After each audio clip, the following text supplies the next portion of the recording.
verdade, eu vou fazer uma palestra sobre esse livro aqui, tá? Que é de um historiador, Padre Pio sobre investigação. Em 2006, Bento XVI, ele abriu os arquivos do Vaticano de 1939 para trás.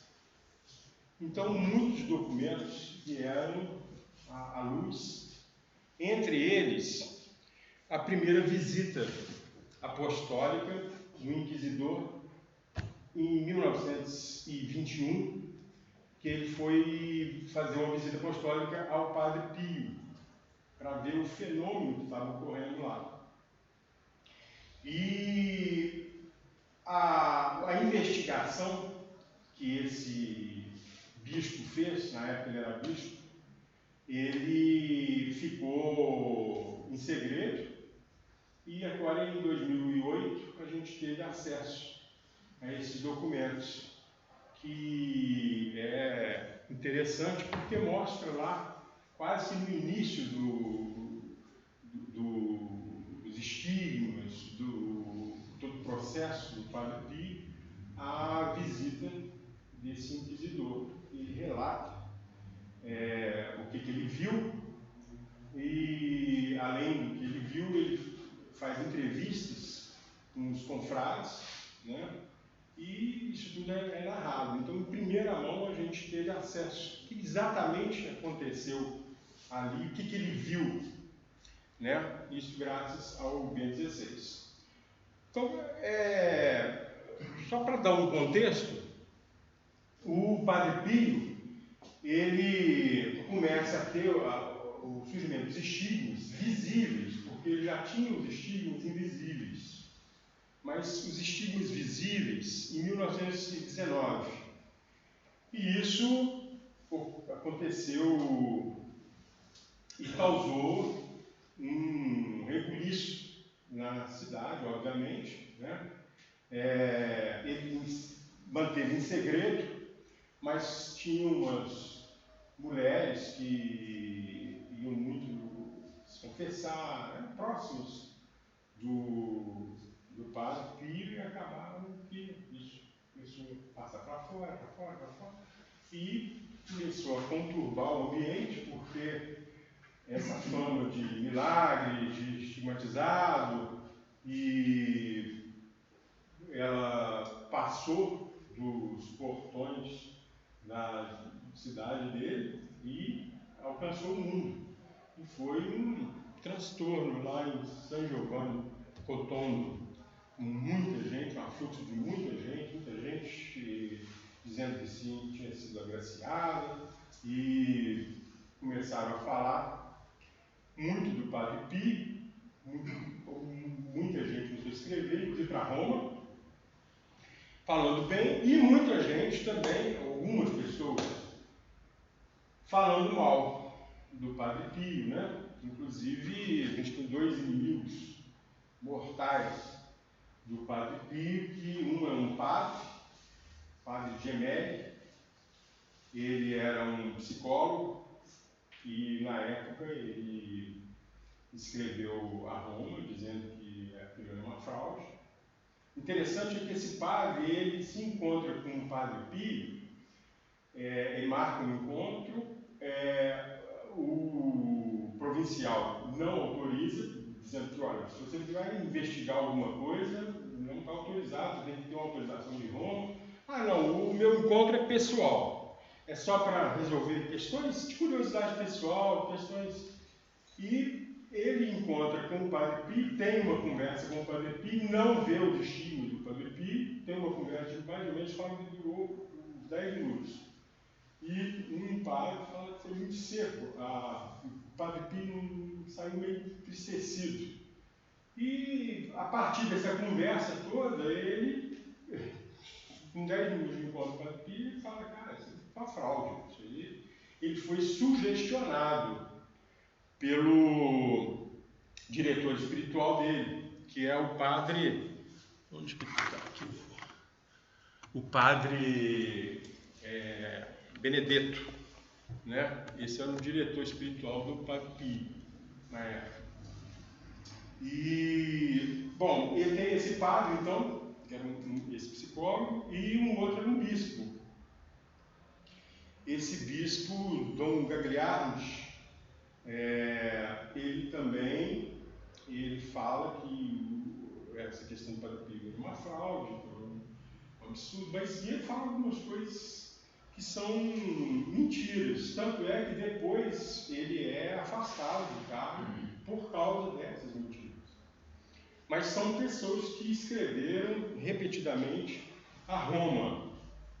Isso, então, Roma teve que dar uma resposta diante disso tudo que estava acontecendo, né? E ele manda, o Papa, ele designa esse bispo, que é Dom Rafaelo, tá? que vai ser o inquisidor do Padre Pio, tá? Dom Rafaelo Rossi, na época ele tinha pouco tempo de bispo e ele, no início, ele pede para ser afastado desse encargo, porque ele acha que não estava à altura. Né? Interessante que o Dom Rafael, ele hoje corre o processo de beatificação dele. Né? É uma pessoa assim, de uma capacidade intelectual, de uma religiosidade profunda, e ele então vai visitar o Padre Pio. Esse Dom Rafael tem uma história também de vida interessante, porque ele era uma pessoa muito sensível, o filho mais novo, 3 irmãos. O pai era de uma família abastada, mas a mãe, que ele tinha uma paixão pela mãe, a mãe, ela muito bonita, ela tem um caso extraconjugal. E o pai, então, ele descobre, não foi um caso fortuito, mas ele não consegue perdoar a mulher e expulsa a mulher de casa. E pega os 3 filhos, que eram menores, e põe uma governanta para tratar e afasta a mãe. E o padre, o Dom Rafael, ele, a vida inteira, ele esteve ao lado dessa mãe e tentava consolá-la, dizendo para ela suportar todo esse sacrifício que ela se tornou a vida dela, pensando na fazer isso, pensando no céu, junto à paixão de Cristo. Enfim, depois ela morre um pouco de um câncer, sei, ele se sente muito. E então, depois ele pede para o pai para entrar no seminário, o pai não deixa, e aí ele começa os estudos, assim que ele adquiriu uma idade, uma independência, ele entra no seminário, vendo esses descalços, e depois se torna bispo, na época que ele fez a visitação, depois cardeal. Ele foi muito próximo, estudou junto com Pio XII, e depois de cardeal, aí tem esse processo de beatificação dele. Né? Mas então Dom Rafael, ele é designado para ir ver o que estava acontecendo ali, que história era essa. O sujeito era realmente um santo ou uma fraude. Né? E ele tem esse livro aqui, são esses documentos inéditos dessa visita do Dom Rafael Caro Rossi, né, para dar o voto. O voto é o nome que eles davam para ver se procedia a santidade ou não. Né? E aí ele começa, eu vou lendo algumas coisas, a gente vai comentando, eu acho que vai ficar melhor. Por quê? Para mim, é muito mais interessante a gente ver a própria voz daquela pessoa que foi a testemunha ocular do lance. Né? Então, ele começa explicando por que ele foi, né? Ele fala a fama de uma virtude extraordinária, o rumor de graças e milagres que se dizem impetrados por ele, o dom dos estigmas com que teria sido favorecido, um conjunto de fatos e circunstâncias singulares em torno desse frade, que vive no meio de populações propensas aos entusiasmos religiosos. Eis quanto comoveu as almas e dividiu as opiniões. Então aqui ele já coloca que existia uma divisão de opiniões, né? E a relação das pessoas mais humildes ali em relação àquele fenômeno que podiam estar, se fosse uma fraude, elas poderiam estar sendo enganadas, né? E ele então se pergunta, né, o que havia de verdade em tudo o que se dizia acontecer? Esse entusiasmo que durante vários meses surgia e agitava uma grande multidão, era produzido por maravilhas reais acontecidas à vista de todos, ou era um caso de sugestionamento coletivo? Pergunta que eles fazem e que Roma tinha que responder, né? Então, surgia, agitava uma grande multidão. Realmente, a agitação era enorme. Mesmo o padre Pio não gostava desse ambiente. E teve uma vez, existiam também muitos relatos de coisas absurdas que o padre Pio nunca fez, né? Muita mentira. Teve uma situação que ele até pergunta, porque ele pega testemunhas, né? São 14 são confrades, né? 2 padres paroquianos, e o próprio padre Pio também, que é testemunho, tem que responder várias perguntas. E tinha uma coisa lá de que o padre Pio tinha passado por cima das pessoas.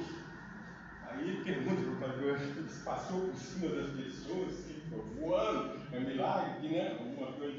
Eles falam, não, realmente eu passei por cima das pessoas, mas eu estava na sacristia confessando, e juntou um tumulto de gente, ficou insuportável, eu tive que sair de lá. E a única forma de eu sair era a pessoa me julgando, para eu poder.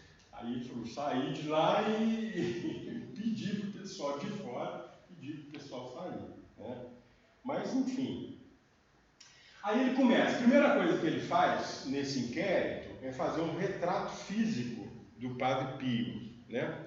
E ele fala assim, no padre Pio, de cor pálida, mas não diria demasiadamente pálido, aspecto enfermiço, sofredor. Isso aqui é importante porque esse é um aspecto, porque o padre Pio ele teve constantemente, desde criança, doenças crônicas. Ele volta e meia teve que ficar internado, mesmo quando ele estava no seminário, várias vezes ele teve que retornar à casa por causa de uma doença. Ele foi afastado do exército por causa de doença. Então ele sofria, além dos estigmas, ou antes dos estigmas, sempre sofreu com uma doença que os médicos nunca chegaram à conclusão, uma doença muito desconhecida. Né? Então, aspecto enfermiço, sofredor, não muito, porém, põe entre aspas, e porte flácido, diria, sobretudo com o doutor Festa, que é um médico, andar lento e às vezes incerto.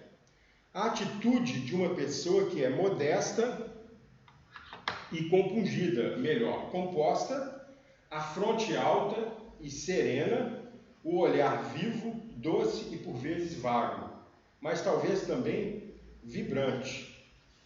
A expressão do rosto, que é de bondade e sinceridade, inspira simpatia. Ali ele já começa, só do físico da pessoa já começa a fazer uma análise. O que era a personalidade do padre Pio, né?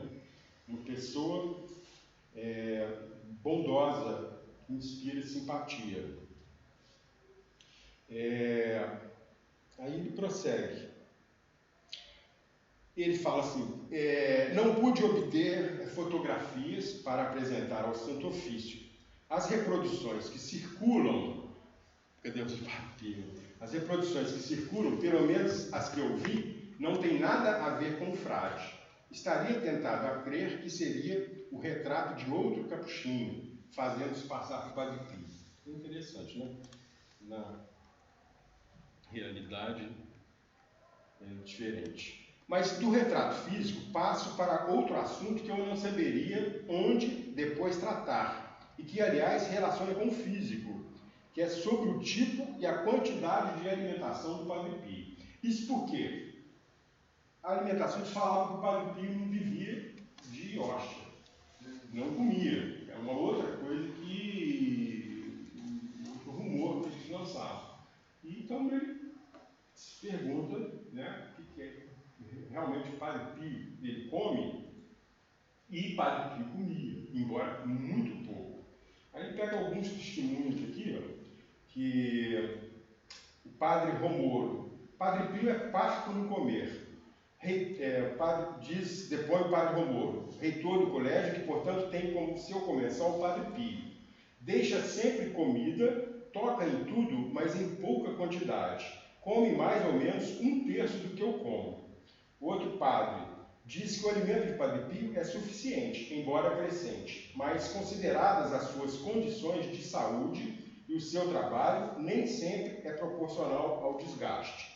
Ou seja, ele comia realmente muito pouco. Padre Pio ele tinha uma atividade intensa, ele acordava às 4h30 da manhã, não tomava café, só ia almoçar. No almoço, ele comia 1/3 do que normalmente os outros padres comiam, e passava a tarde, só ia comer à noite, isso porque algum confrade levava para ele um chocolate quente ou uma fruta, que é o que ele gostava. Ele tinha um problema de digestão também muito grave, não era todo alimento que parava o estômago dele, ninguém também descobriu o porquê disso. E mais uma coisa, ele não gostava de café, mas gostava de cerveja. Então, raras vezes ele tomava à noite, levava um copo de cerveja, né? Mas Padre Pio comia. Sabe-se que o Padre Pio sabe-se que o Padre Romolo o considerava só um minutinho aqui. Então a gente passa aqui já começa Bom, aqui o retrato moral que ele faz, que é importante também, né? Quem que é a pessoa, a personalidade da pessoa, o caráter dessa pessoa. Ele faz um retrato moral religioso do Padre Pio. Ele fala, o Dom Rafael, Padre Pio foi sempre um ótimo religioso. Todos são unânimes em dizer, tanto sacerdotes quanto confrades. Ainda jovem estudante, era tão estimado pela sua piedade, pelo seu espírito de observância, que alguns superiores até recorriam a ele para se aconselhar, e na verdade faziam-no com tão pouca prudência e provocavam contestações. O padre Lourenço, superior seu, declarou que o considerava exemplar quando jovem, e agora um homem simples, sem fingimento, muito educado, dado à piedade comum. Quanto à obediência, segue as ordens do superior. Quanto à castidade, angélico. Quanto à pobreza, tal que não tem nada a dizer dele em particular. Então, a imagem que a gente começa a perceber que o Padre Pio é uma pessoa que cheia de qualidades, né?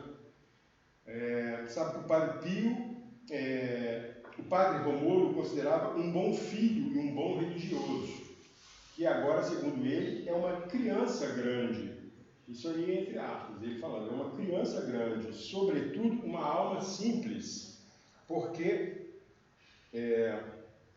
eu precisava trazer o óculos de perto, mas porque conta as coisas como uma criança, embora em assunto sério deixe qualquer um boquiaberto. Não se revela heróico na prática das virtudes, mas é delicado de consciências. Então, isso aqui remete muito àquela simplicidade das crianças, remete a Cristo, né, quando ele fala que se não vos tornares crianças, não entrareis no reino do céu. Ele tinha um pouco essa qualidade angelical, né, de uma criança, uma coisa simples, até ingênua. O padre Ludovico considera um religioso santo, de vida santa, que inspira confiança e devoção.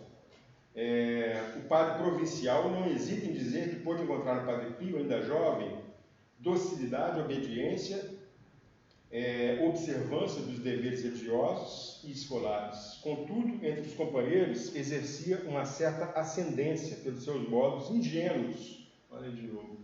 Interessante, né? Porque ele tinha essa simplicidade, mas tinha uma ascendência. A gente viu ali que até os superiores iam se aconselhar com o padre Pio, né? Mas de modos ingênuos, afáveis, doces e caritativos.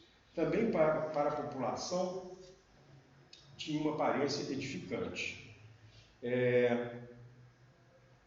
Em relação à piedade, o Dom Rafael ele fala, portanto, um coro de aprovações e louvores que se revelam muito mais credíveis, pois não incorrem em exageros. Então ele tinha uma piedade, a piedade de Padre Pio é considerada comum, habitual, muito pouco diferente das de seus confrades.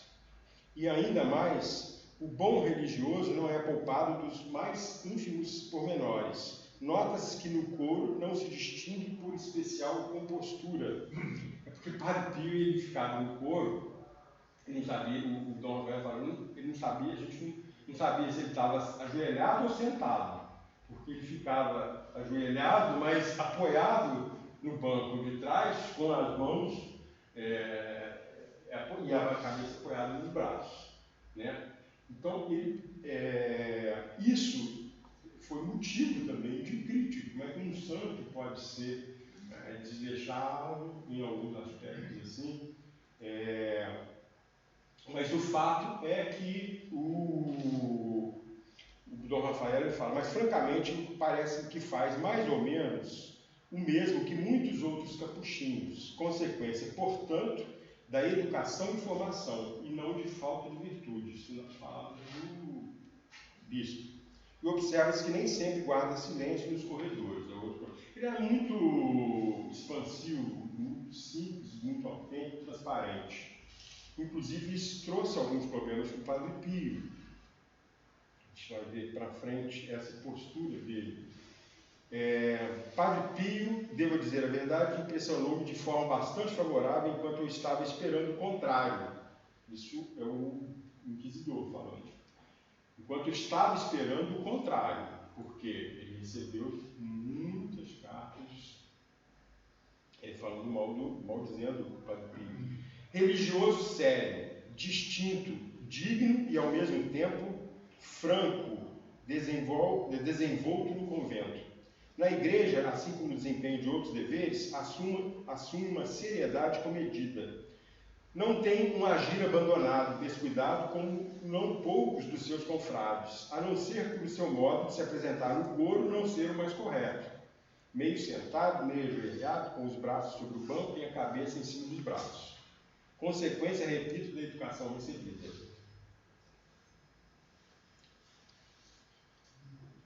Continuando na conversa, o Padre Pio é agradabilíssimo com os confrades, sereno, jovial e também brincalhão. E tudo isso é indubitavelmente sinal de bom espírito. Na verdade, ele estava fazendo esse apanhado, essas características psicológicas, porque para ver se tinha alguma doença psicológica que explicasse o aparecimento desses estigmas, né? Tinha algum distúrbio de comportamento, de relacionamento, que denotava alguma alteração e que explicasse, mais tarde a gente vai ver quando ele analisa os estigmas, as hipóteses, né? Mas o Padre Pio, ele quebra todas essas convenções. Ele era mesmo uma pessoa serena, uma pessoa jovial, brincalhão, interessante porque ele era bem descontraído, não tinha aquela imagem afetada que você, às vezes, a gente espera de um santo, que é, né, entre aspas, ele era um sujeito que gostava, inclusive isso, o fato de ele ser brincalhão, ele era piadista, né, umas piadas, por exemplo, um sujeito pintou um quadro dele, levou o quadro para ele, falou: Padre Pio, abençoa aqui o quadro que eu fiz para o senhor. Ele falou: olha, esse aí está parecendo que me dá muito feio, mas eu vou abençoar assim mesmo. Entendeu? Eu sou mais bonito que esse quadro. Numa outra, uma outra circunstância, ele mandou comprar Veratrina, que era um medicamento que eles falavam que ele usou a Veratrina para causar os estigmas, né? E ele mandou realmente comprar uma quantidade enorme de Veratrina.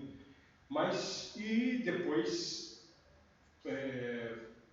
eles descobriram que, ele falou: por que você comprou essa quantidade de medicamento? Não, isso aí foi porque eu queria fazer uma brincadeira, porque a Veratrina, ela diluída em baixíssimas doses, você coloca num tabaco, a pessoa começa a espirrar. E ele queria pregar uma peça nos confrades, entendeu? Aí ele falou: quem me ensinou isso foi o Frei, não sei o quê. Aí ele foi perguntar para o Frei, eu falei: realmente, eu botei lá no meio do pessoal, e o Padre Pio começou a espirrar e ria, teve até que sair para a cela. Mas aí então ele tinha esse espírito brincalhão. Na cela, nas várias gavetas, há uma espécie de desordem. Folhas, luvas, quinino, imagens, tudo misturado. Livros, poucos. A Sagrada Escritura, e na cama uma imagem de Nazaré e uma da Bem-aventurada Virgem. Né?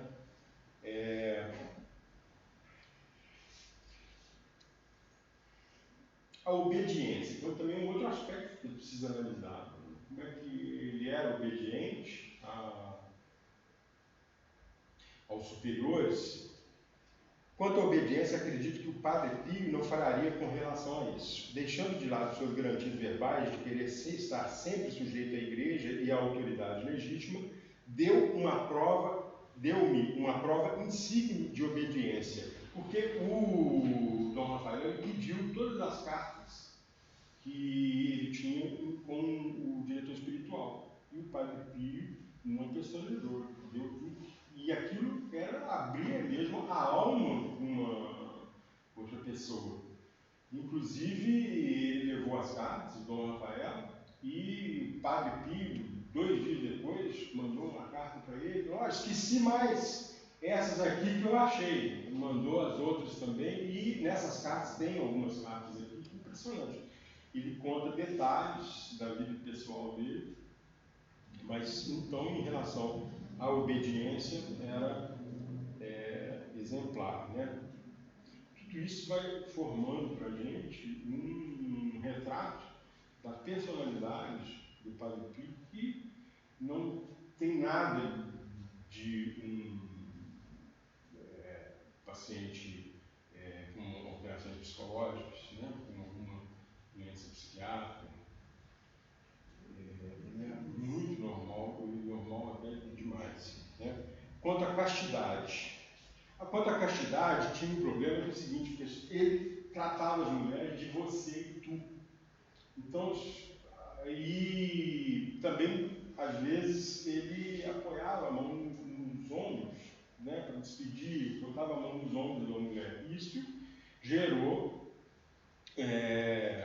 o pessoal falava que ele tinha um relacionamento com mulheres. Quando ele teve uma época que ele doente, ficou na hospedaria do convento, porque foi na época da guerra, tinha poucos padres, então as mulheres que cuidaram dele. Então teve aquele rumor de que ele tinha um trato mais íntimo com a mulher. Isso tudo se mostrou que nunca existiu isso. Né? Quanto à castidade, diz o padre Lourenço, que era o superior dele, julgo angélico.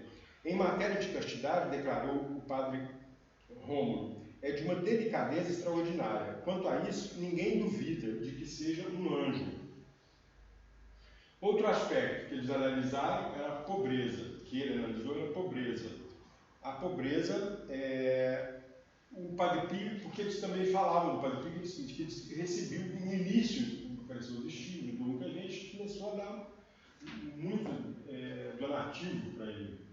E o provincial deixou que ele manipulasse esse dinheiro, vai para onde você onde. Então eles falavam que o Padre Pio estava com interesse e desviando dinheiro do benefício próprio.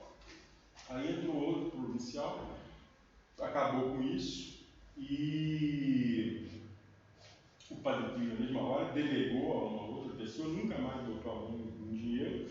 Mas uma coisa interessante é que a própria família dele, porque os donativos que iam, o Padre Pio só falou o seguinte: o que vai para os pobres tem que ser para os pobres, o que vai para a missa tem que ser para a missa. Nós vamos respeitar a vontade dos fiéis.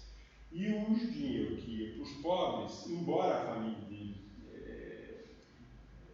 fosse paupérrima, ele nunca deu dinheiro para a família. O provincial sempre mandou uma parte de dinheiro para a família, mas escondido do Padre Pio. Em relação à oração, a propósito da oração, nada de extraordinário é observado. Outra coisa interessante também, a gente pega um santo que tem estigmatizado que a mística dele seja extraordinária. Nada de extraordinário é observado exteriormente no Padre Pio, além do recolhimento especial que o Padre Superior notou. Contudo, por testemunho do próprio Padre Pio, parece que por vezes ele é favorecido com aparições e visões intelectuais, e algumas vezes mais e outras menos, com um total espírito de elevação, que, embora não chegue aos graus mais elevados da oração infusa, dos grandes místicos, deve ser sempre considerado e admirado numa alma. Então, ele tinha esse aprofundamento na oração, mas nada que chegasse aos pés dos grandes místicos da igreja. Né? Em relação à celebração lá da missa, propriamente dita, é evidente que o Padre Pio celebra com devoção. Aliás, com muita devoção, escreve, apesar de alguns pequenos erros litúrgicos. Né? Tudo coisas a que um santo deveria prestar atenção, isso o Dom Rafael falando. Mas, no que diz respeito a ele, será que isso acontece em razão da frieza ou de descuido? Não. Creio de novo que tudo depende da formação, das instruções imperfeitamente recebidas no tempo da ordenação. O espírito de devoção permanece íntegro e salvo. E aí ele resume essas características, né? O Dom Rafael ele fala: em resumo, o Padre Pio é um bom religioso, exemplar, empenhado na prática das virtudes, dedicado à piedade e talvez mais elevado nos graus de oração do que possa parecer. Irradiava de modo especial uma profunda humildade e uma simplicidade singular, que se mostravam inabaláveis, mesmo nos momentos mais difíceis em que essas virtudes foram de forma penosa e perigosa postas à prova por ele. Bom, depois desse retrato, né, da personalidade, ele passa a explorar alguns fatos extraordinários que ocorrem no Padre Pio. Né? Aí ele fala que vai analisar, por exemplo, os milagres. Ele começa assim: disseram-se muitas coisas acerca do Padre Pio, mas poucas são verdadeiras. Fatos inconsistentes, discursos atribuídos indevidamente a ele. O Padre Pio ele fala: houve imprudência por parte de pessoas que quiseram divulgar o meu nome, mencionando coisas que eu nunca teria pensado dizer, nem dado a saber. Era de enlouquecer, e tenho de agradecer ao Senhor, pois a maior força que reconheço ter recebido com respeito a isso é precisamente a de não ter perdido a razão e a saúde por tantas mentiras que eram ditas. Bom, em relação aos milagres, para resumir, Dom Rafael, ele não, naquelas pessoas próximas ali, ele não viu milagre nenhum. Pelo contrário, pessoas que falam que o sujeito ele nasceu corcunda, e que o Padre Pio tinha endireitado a coluna dele, e o sujeito parecia, depois ele viu corcunda do mesmo jeito, o outro que tinha uma perna menor, o Padre Pio, falar nunca o Padre Pio. O sujeito continuava mancando, então, naquele ambiente, ele não viu. E também, o que ele fala, isso não quer dizer que não tenha acontecido milagres, só que você precisa de uma investigação à parte. No que a gente viu aqui, nessas pessoas conhecidas, e até testemunhas, pegaram, por exemplo, o padre da paróquia, e mostrou que aqui não houve nenhum milagre. Então, não existiu milagre. Não quer dizer que não tenha acontecido, mas você precisa de uma investigação médica da ciência para averiguar. Eu tenho, quando eu trabalhei na UERJ, no Rio, na UTI, tinha uma placa lá, que nessa sala aconteceu um milagre, mais ou menos isso, por intermédio do Padre Pio Pedrocino. O estudante nem sabia que era Padre Pio, mas aquilo ficou na cabeça. Né? Então, mas enfim, ele, no inquérito aqui, ele passa batido nesses milagres. Né? E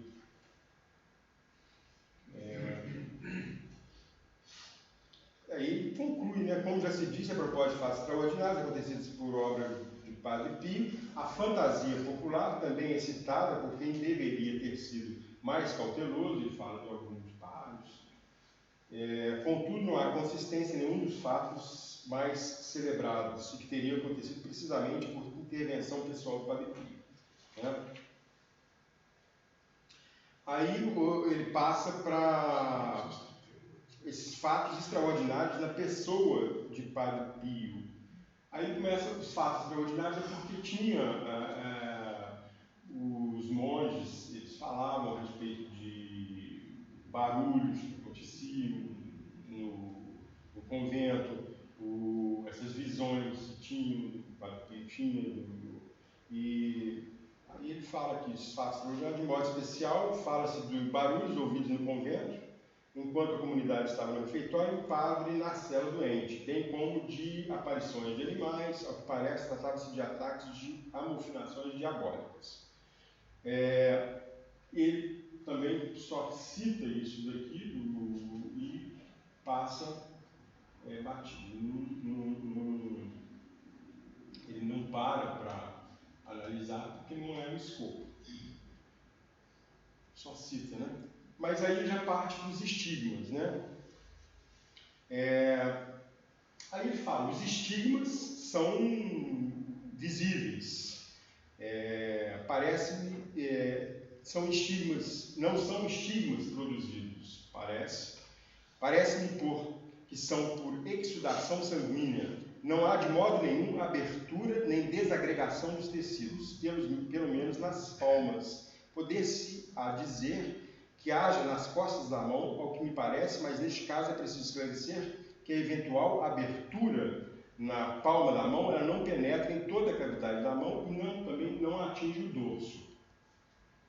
Então, o que ele percebeu ali, e aí ele fala também, eu não sou médico, antes dele 3 médicos analisaram, fizeram um relatório e discordante. E essa discordância também acontece porque o próprio Padre Pio também fala, porque os estigmas eles se modificavam. Às vezes, o que ele vai falar aqui, na hora que ele examinou os estigmas dos pés, eles já estavam fechando. Então, nas extremidades inferiores, os estigmas estavam quase desaparecendo, notava-se apenas algo semelhante a 2 botões pela epiderme branca e delicada, mas o padre assegura que tais estigmas são, por vezes, mais ou menos visíveis. O padre Pio fala, os estigmas, eles, ora, parece que vão fechando e depois reaparecem, então, e às vezes mudam um pouco a forma, principalmente o estigma do tórax, né, no peito, o sinal representado por uma mancha triangular, cor de vinho, por outros pequenos, portanto, não mais como uma espécie de cruz invertida, porque o médico, um dos médicos, fala, tem uma cruz embutida, como foi visto em 1919 pelos doutores Binami e Festa. É nesse sinal que há maior efusão de sangue. Então, existe essa característica, por isso que cada um fala, parece discordante, mas é porque o momento é diferente. Quando e como se manifestaram esses sinais? Interroguei o Padre Pio. Aí é o Padre Pio contando como que apareceu os estigmas visíveis, porque ele já tinha os estigmas invisíveis. A dor, há muitos anos antes do aparecimento. Ele fala, o Padre Pio baixou os olhos, depois e contou. Isso se deu no dia 20 de setembro de 1918, enquanto estava em oração, depois da Santa Missa. Fui então tomado repentinamente por um grande tremor e depois tive uma visão. Apareceu-me Jesus crucificado, que me disse que o associava à sua paixão. Quando caí em mim, vi que das minhas mãos gotejava sangue. Então foi essa a origem dos estigmas visíveis, né? Aí o Dom Rafael ele faz várias hipóteses para explicar esses estigmas. Ele fala, nesse caso, 4 hipóteses. Nesse caso haverá a possibilidade de a primeira hipótese, uma autoestigmatização patológica interna. Ou seja, serão esses estigmas a manifestação de um estado morboso, de uma alteração psiquiátrica? Seria a primeira hipótese. A segunda, uma autoestigmatização extrínseca de alguma coisa externa, ou seja, esses estigmas foram provocados por sugestão de outra pessoa ou por aplicação voluntária de meios artificiais, alguma coisa externa.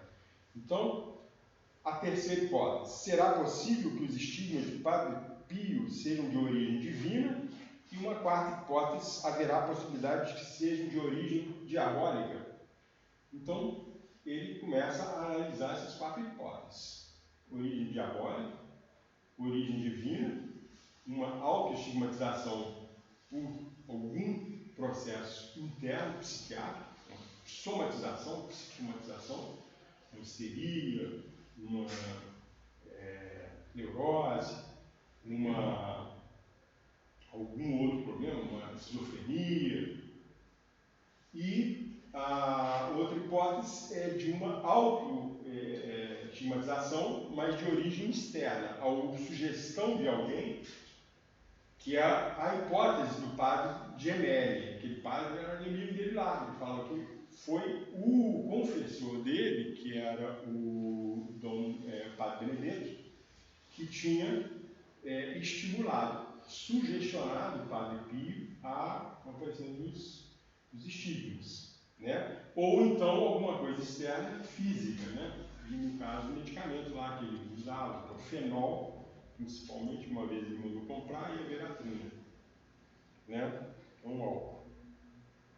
Aí ele fala, gostaria de começar por excluir absolutamente a última hipótese, que é a origem diabólica. A vida retíssima do padre, sua virtude e sua piedade são demasiado valorosas para se aceitar que o demônio, embora o combata, como parece, tenha sobre ele um tal poder que o fizesse se submeter a fins diabólicos. Então a primeira coisa que ele coloca é a hipótese diabólica. Considera a primeira hipótese. Os estigmas são manifestações de um estado morboso. Aí todo aquele retrato psicológico que ele fez, ele acha que é uma hipótese impossível. O sujeito era normal. Você não tem uma pessoa que procede de forma normal, ela não pode ser doente. Uma coisa exclui a outra. Ele se baseia também no padre Polano, né, que era um estudioso, e que ele acha difícil. Se afirmarmos que a imaginação é capaz de produzir chagas estigmáticas, estaremos fazendo isso sem nenhuma prova experimental. É óbvio. Você, para afirmar que aquilo ali foi produção da cabeça do Padre Pio, é uma dedução. Não é uma prova científica, no sentido moderno que a gente tem, de indução. Não é uma prova. Você não consegue fazer um processo indutivo. Seria por dedução. E aí você fica sempre na especulação. Né?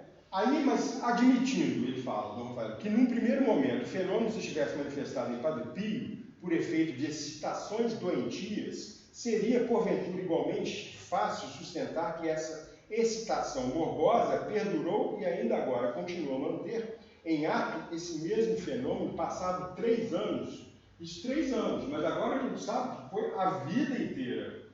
Ele fala, interrogam-me como é que um homem poderia viver sob a pressão constante desse estado alterado e ser capaz de reavivar continuamente os sinais dolorosos externos, ou, pelo menos, pergunto-me como é que poderia manter esse homem a serenidade, a calma, no desempenho ininterrupto de seus deveres, como o Padre Pio fez. Ele acha isso absurdo.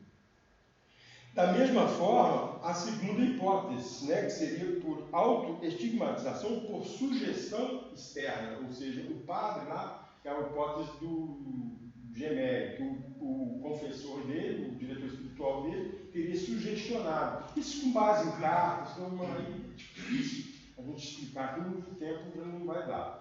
Mas, enfim, ele fala da mesma forma, seria possível porque eles afastaram. Uma das medidas foi o afastamento desse padre, né, do padre Benedetto. E como é que esse padre, sendo afastado a mais de 400 quilômetros, não tendo comunicação com o padre Pio, consegue continuar sugestionado de uma distância dessa? Eu acho que isso é um absurdo, até por causa do tempo e da distância, né? Então ele descarta também essa possibilidade. Aí a segunda externa, a causa externa, seria o meio físico, né? O medicamento, que a autoestigmatização por meios químicos e físicos. Teve essa história lá dos medicamentos, né? Mas eles checaram que o Padre Pio tinha pedido alguém para comprar o fenol, porque ele usava para desinfetar seringas, ele dava injeção. Isso foi uma vez, e a Veratrina também a mesma coisa. Ele foi fazer uma brincadeira, não sabia a quantidade que usava, e um veneno. E ele, na ingenuidade dele, comprou uma quantidade maior, mas foi uma vez, nunca mais. O padre, no interrogatório lá, com testemunhos, confrades, não existia nada, dentro da cela, ele foi na cela várias vezes, não tinha. E, convenhamos, é muito difícil você, dentro de uma comunidade dessa, comprar um medicamento. Se você mora isolado, é um eremita, fica sozinho, é fácil, uma pessoa só vai lá e entrega. Agora, dentro de uma comunidade, é difícil você trazer, esconder isso aonde. Então, essa hipótese do uso químico de algum medicamento que estivesse ocasionando aquilo foi descartada, né? Vou ver se eu dou uma corrida aqui para a gente dar tempo, porque, né? Aí outra coisa que ele fala, né, que a personalidade dele, né, que ele está falando do medicamento lá, né, na verdade, em vez de malícia, né, você revela aqui essa compra de medicamento, simplicidade e espírito brincalhão, né? Agora, os estigmas, eu vou quase que fazer agora sem acompanhar, porque não vai dar tempo. Depois que ele passa os estigmas, tem outros fatos que são impressionantes também. Por exemplo, Padre Pio tinha uma temperatura elevada.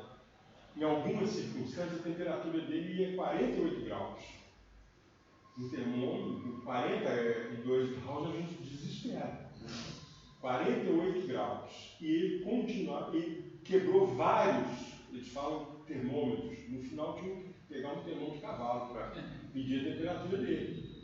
E ele continuava, mesmo com essa temperatura elevada, a fazer as suas atividades normalmente, que é, pelo menos, um mistério. Uma outra coisa também que é impressionante é que, normalmente, essas feridas abertas, elas se infeccionam, né?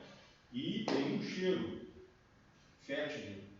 Depois de uns dias no Padre Pio não infeccionado, e isso foi comprovado. Um médico lá que olha, vamos fazer o seguinte, está botando alguma coisa aí, vou botar uma gase aqui nas duas mãos, vou fechar com o seu e você não vai abrir. Durante 12 dias. No 8º dia tiveram que abrir, porque ao invés de parar o sangue, estava jorrando mais sangue. Então tiveram que cortar o lacre ali e abrir. Mas uma outra característica impressionante que o próprio Dom Rafael vai falar, o sujeito pode até pensar, imaginar que ele pode produzir alguma hipnose, ele produz, embora os estigmas dos santos sejam diferentes, né? Você pode produzir alguma lesão, mas o Padre Pio, as feridas deles alavam perfume, e não só o Padre Pio, mas a própria pessoa. E isso foi todos os testemunhos aqui, ele pergunta a várias pessoas que foram testemunhos, que notavam, mas não era frequente, às vezes isso vinha em ondas. Por exemplo, às vezes o Padre Pio passava, depois que ele passava, vinha um perfume de violeta. Quando você entrava no quarto dele, tinha um perfume, aí perguntaram, procuraram, perfume, já usou perfume? Nunca usou perfume, todos eles atestavam. Outra coisa, os lenços embebidos no sangue tinham um perfume, as feridas tinham um perfume, e o Padre Pio não sentia. Mas várias pessoas, elas relataram esse perfume que o Dom Rafael fala. Como é que você consegue produzir isso? Né? Você está numa sala aqui, de repente... e não era todo mundo, interessante isso também, que algumas pessoas sentiam, e num momento, e outras não, e depois num outro momento, outras pessoas sentiam. Então era uma coisa inexplicável. Mas esse perfume, até os inimigos do Padre Pio, eles relatam. A gente sente, não sabe o que é, mas eu realmente senti. Né? Aí tem outro fenômeno também, que é o perfume, a temperatura, que é a bilocação, né?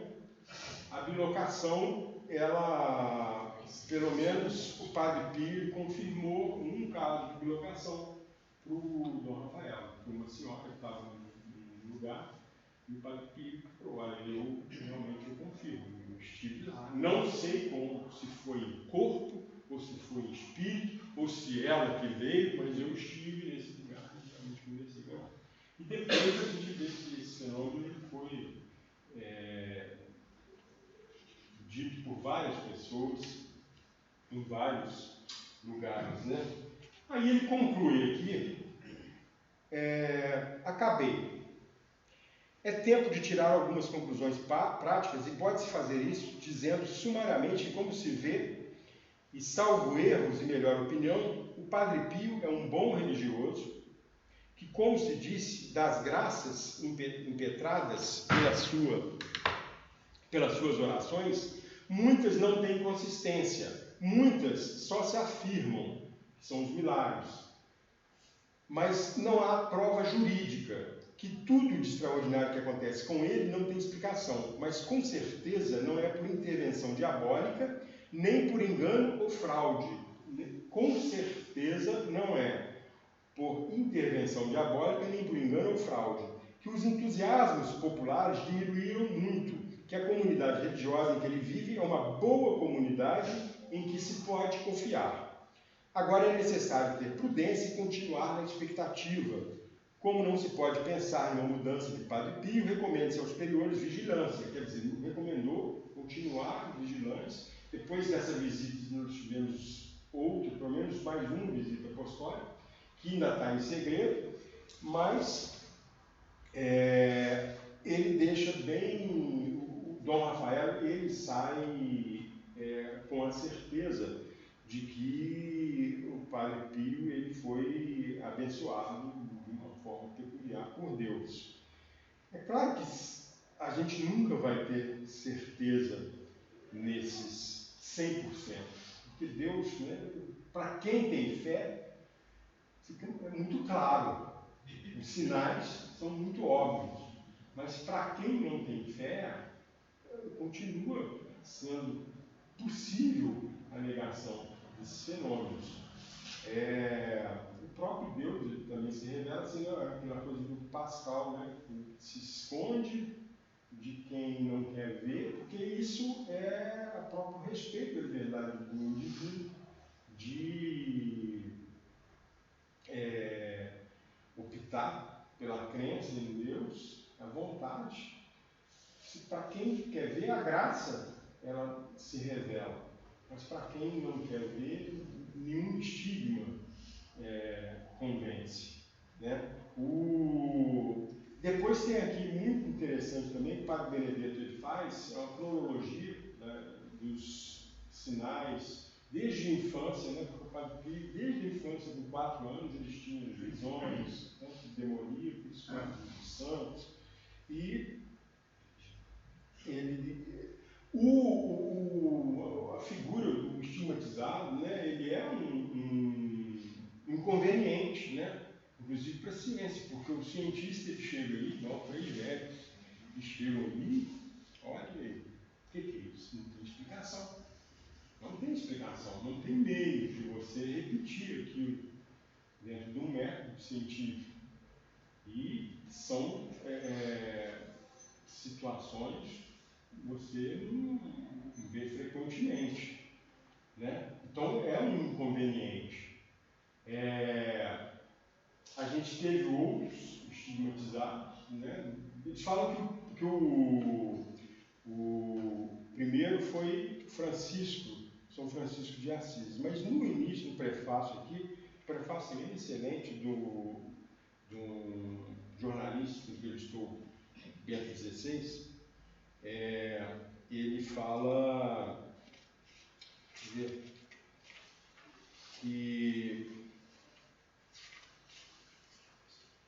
que em São Paulo, né? Eu nunca entendi isso, mas ele deixa, não fala com certeza também, mas em São Paulo ele fala, eu trago no meu corpo as marcas de Jesus. Né? Em outras circunstâncias ele fala, isso lá em Gálatas, depois em outra parte ele fala, completo na minha carne o que falta a paixão de Cristo. Ele faz uma associação de Cristo falando com o Padre Pio, associe-te à minha paixão. Né? E depois eu me lembro também, São Paulo ele fala de algum que pedia para algum espinho na carne, que Deus tirasse dele, uma coisa assim. Aí ele pergunta aqui, será que nós podemos entender isso no sentido literal? Né? Eu trago no meu corpo as marcas de Jesus? Será que São Paulo não foi o primeiro estigmatizado? Não sei, eu nunca entendi essas passagens. Acho que uma luz interessante. Mas é isso. Depois você tem aqui também que vale a pena, eu acho que o tempo já passei, desculpe, mas as cartas, pelo menos algumas cartas que mostram, por exemplo, a transverberação que ele sofreu o Padre Pio, ele conta isso para o Padre Benedetto, que é impressionante. Quando a Santa Teresa d'Ávila, né, teve essa transverberação, que depois pegaram o coração dela e viram que tinha as marcas, né, quando ela morreu. Tá? O coração está exposto até hoje. E o Padre Pio ele passa por isso e relata o sofrimento, que é o anjo pegar a lança e perfurar o coração dele. E entre outras coisas. Talvez que mas é isso aí. Obrigado a todos. Desculpe ter passado isso daí. É interessante quando o Ivan trouxe essa citação da carta aos